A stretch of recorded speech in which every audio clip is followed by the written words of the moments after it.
ചായക്കടയിൽ ഇരുന്നിട്ട് ഒരുത്തൻ ബാപ്പയ്ക്ക് തങ്ങളുടെ കാലത്തെ ലീഗ് അല്ല ഇപ്പത്തെ ലീഗ് എന്ന് പറയുമ്പോ സംഗതി ശരിയാണോ എന്നല്ല പറയേണ്ടത്. ബാപ്പയ്ക്ക് തങ്ങൾ മരിച്ചുപോയി, എന്താ ലീഗിന് കുഴപ്പമെന്ന് തിരിച്ചു ചോദിക്കണം.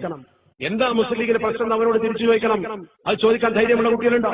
കുട്ടികൾ അവന്റെ കൂടെ കൂടി പറയും, ചായക്കടയിൽ നിന്നിട്ട് പറയും, ബാപ്പയ്ക്ക് തങ്ങളുടെ കാലത്ത് ലീഗ് നന്നായിരുന്നു, പൂക്കോട്ടങ്ങളുടെ കാലത്ത് തരക്കടില്ലായിരുന്നു, ഇപ്പൊ ലീഗ് മോശം, ഒക്കെ അവനവന്റെ കീശയിലേക്ക് പണമുണ്ടാക്കാനുള്ള പാർട്ടിയാണെന്ന് പറയും. അത് നമ്മുടെ മനസ്സിനെ കൊല്ലാനുള്ള ഒരു ആസൂത്രണ വിദ്യയാണ്, പ്രചരണമാണ്. മുസ്ലിം ലീഗ് എന്ന പ്രസ്ഥാനത്തിന് ഒരിക്കലും അപജയം വരില്ല. എന്തുകൊണ്ട്? മഹാന്മാരായ നേതാക്കളെ കെട്ടിപ്പടുത്തത്. പിന്നെ ആർക്കാ അപജയം? സമൂഹത്തിന് വരും. നിസ്കരിക്കാത്ത മനുഷ്യന്മാരില്ലേ, മദ്യപിക്കുന്ന മനുഷ്യരില്ലേ, വൃത്തികേട് ചെയ്യുന്നവരില്ലേ, എന്നതുപോലെ പാവപ്പെട്ടവന് വല്ലതും അനുവദിച്ചു കൊടുക്കുമ്പോൾ അതിന് കയ്യെത്തി വാരി അഴിമതി കാണിക്കുന്നവരുണ്ടാവും. അത്തരക്കാരെ മാറ്റി നിർത്താൻ പാർട്ടി വേദികളിലല്ലേ പറയേണ്ടത്? മുസ്ലിം ലീഗിനെ ഇട്ടേച്ച് പോകാനോ വേണ്ടത്? ശരീരത്തിൽ നജസായാൽ കഴുകിക്കളയണം, കൈ മുറിച്ചു കളയരുത്. മുസ്ലിം ലീഗ് നമ്മുടെ ശരീരമാണെങ്കിൽ അതിന്റെ ഏത് പൊടുക്കുത്തും തീർക്കാൻ നമുക്ക് കഴിയും. നമ്മൾ അതിനുവേണ്ടി ഉണർന്ന് ചിന്തിക്കേണ്ടവരാ. അതിനുവേണ്ടി നിങ്ങൾ ചെയ്യേണ്ടത് എന്താണ്? പാർട്ടി വേദികളിൽ മുസ്ലിം ലീഗിന്റെ പ്രവർത്തനം വളരെ മനോഹരമായി കാഴ്ചവെക്കുന്ന ആത്മാർത്ഥതയുള്ള പ്രവർത്തനങ്ങൾ സൃഷ്ടിക്കണം. ലാ തസ്അലിൽ ഇമാറത്ത, നേതൃത്വം ചോദിച്ചു വാങ്ങരുത്, നേതാവാകാൻ ആഗ്രഹിക്കരുത്. ചോദിക്കാതെ നിനക്കത് കിട്ടിയാൽ പടച്ചറപ്പിന്റെ സഹായം നിനക്കുണ്ടാകും. അതേസമയത്ത് നീ എങ്ങാനും ചോദിച്ചു വാങ്ങിയാലോ നിനക്കത് വലിയൊരു ഭാരമായി നിന്നിൽ അർപ്പിക്കപ്പെടും, വലിയ പ്രയാസമായിരിക്കും. മറ്റൊരിക്കൽ അല്ലാഹുവിന്റെ പരിശുദ്ധ പ്രവാചകർ പഠിപ്പിച്ചു, ഇന്നക്കും സതഖരിസൂന അലൽ ഇമാറ, നിങ്ങൾ നേതാക്കളാകാൻ ആഗ്രഹിക്കും. വസതകൂന നദാമതൻ യൗമൽ ഖിയാമ, പരലോകത്ത് വമ്പിച്ച ഖേദവും നിങ്ങൾക്ക് അതുകൊണ്ടുണ്ടാവും. നേതൃത്വം എന്ന് പറഞ്ഞാൽ അമാനത്താണ്. അത് ശരിക്കും സൂക്ഷിച്ച് നടപ്പാക്കണം. ഇതൊരു അമാനത്താണ്. ആ അമാനത്ത് നന്നായി നടപ്പാക്കിയാൽ സമൂഹത്തിന് നേട്ടമുണ്ടാകും.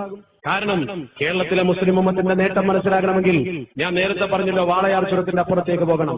നന്ദിഗ്രാമിലെ 14,000-ഓളം വരുന്ന ഏക്കർ 27% മുസ്ലിങ്ങൾ തിങ്ങിപ്പാർക്കുന്ന പ്രദേശത്തു നിന്ന് തന്നെ അക്വയർ ചെയ്യുന്നതിനാ, ആ പ്രദേശം തന്നെ വിദേശ കമ്പനിക്ക് കൊടുക്കുന്നതിനാ? അവിടെയാണ് നമ്മൾ ചിന്തിക്കേണ്ടത്.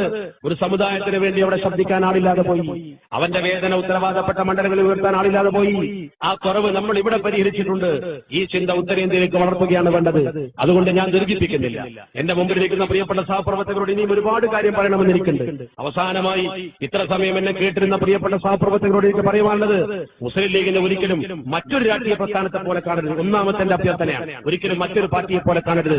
നമ്മൾ കൊടി പിടിക്കലും സമരം ചെയ്യലും മാത്രം മുൻനിർത്തി പ്രവർത്തിക്കുന്ന ഒരു സംഘമല്ല, മറിച്ച് ഇസ്ലാമികമായ ഒരു വ്യക്തിത്വവും അസ്തിത്വമുണ്ട്. അതിനെതിരായ പ്രവർത്തനങ്ങൾ ഉണ്ടാകുമ്പോൾ കൂട്ടായി ശബ്ദിക്കാൻ നമുക്ക് കഴിയണം, ഒരുമിച്ച് നിൽക്കാൻ നമുക്ക് സാധിക്കണം. അങ്ങനെ പ്രവിശാലമായ ഒരു ഭൂമിക സൃഷ്ടിച്ചുകൊണ്ട് വളരുന്ന തലമുറക്ക് മുസ്ലിം ലീഗിന്റെ അനിവാര്യതയെക്കുറിച്ച് ബോധ്യപ്പെടുത്തി കൊടുക്കാൻ പൂർവിക നേതാക്കൾ നമുക്കുണ്ടാക്കി തന്ന ഈ തലയുടെ ഭദ്രത അവരെ പറഞ്ഞ് പഠിപ്പിക്കാൻ ഓരോ പ്രവർത്തകനും മുന്നോട്ട് വരണം. അതായിരിക്കണം ഒരു മുസ്ലിം ലീഗ് പ്രസ്ഥാനക്കാരന്റെ ഏറ്റവും പ്രധാനപ്പെട്ട ചുമതല. അതോടൊപ്പം വ്യക്തിവിശുദ്ധി, ജീവിത വിശുദ്ധി വളരെ പ്രധാനമാണ്.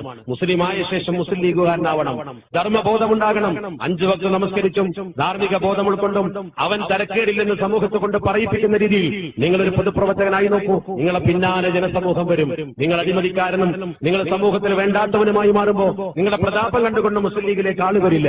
നമ്മളെ കൊണ്ട് ഒരിക്കലും അത്തരം പ്രവർത്തനമല്ല അള്ളാഹു ആഗ്രഹിക്കുന്നത്. ഇസ്ലാമിന്റെ പ്രബോധനം മുസ്ലിമിന്റെ വ്യക്തിത്വത്തിലാണ്, അവന്റെ കഴിവ് അവന്റെ ഇസ്ലാമിക ബോധത്തിലാണ്. മുസ്ലിം ലീഗുകാരന്റെ ഇസ്ലാമിക ബോധം തീർച്ചയായും അവനെ കായിദ മില്ലത്തിലേക്ക് എത്തിക്കും. കായിദ മില്ലത്തിന്റെ കാഴ്ചപ്പാട് അവന്റെ സിരകളിലൂടെ അവന്റെ പ്രവർത്തനത്തിലൂടെ ഒഴുകുമ്പോ ഒരു വിധവാ പെൻഷൻ വാങ്ങിക്കൊടുക്കുവാനും ഒരു പാവപ്പെട്ടവനെ ഖിദ്മത്ത് ചെയ്യുവാനും നാട്ടിലെ ഏത് സാംസ്കാരിക പ്രവർത്തനത്തിന്റെ മുമ്പിൽ ഇഖ്ലാസോടെ നിൽക്കുവാനും അവന് ജനം കാണും. അപ്പോൾ പഴയകാല മുസ്ലിം ലീഗ് തിരിച്ചു വരും. മുസ്ലിം ലീഗിന് ഒരിക്കലും അപജയം ഉണ്ടാവില്ല, മറിച്ച് മുസ്ലിം ലീഗിലെ മെമ്പർമാരായ നമുക്ക് വല്ല അപജയം ഉണ്ടായാൽ അത് മുസ്ലിം ലീഗിന്റെ മേൽ കെട്ടിവെക്കണ്ട.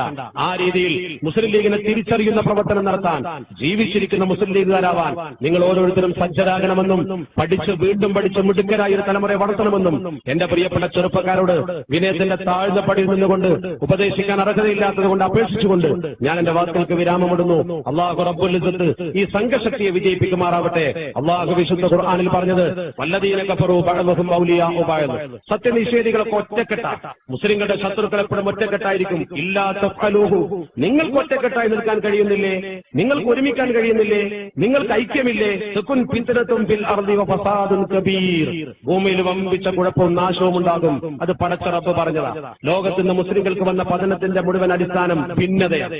ഭിന്നത, രണ്ടാമത്തേത് ദീനിൽ നിന്ന് അകന്നുപോയത്. അതുകൊണ്ട് രണ്ടും സ്വായത്തമാക്കണം, ദീനും ഐക്യവും. അതിനായിരിക്കട്ടെ നമ്മുടെ പരിശ്രമം. അള്ളാഹു അതിന് സഹായിക്കുമാറാവട്ടെ.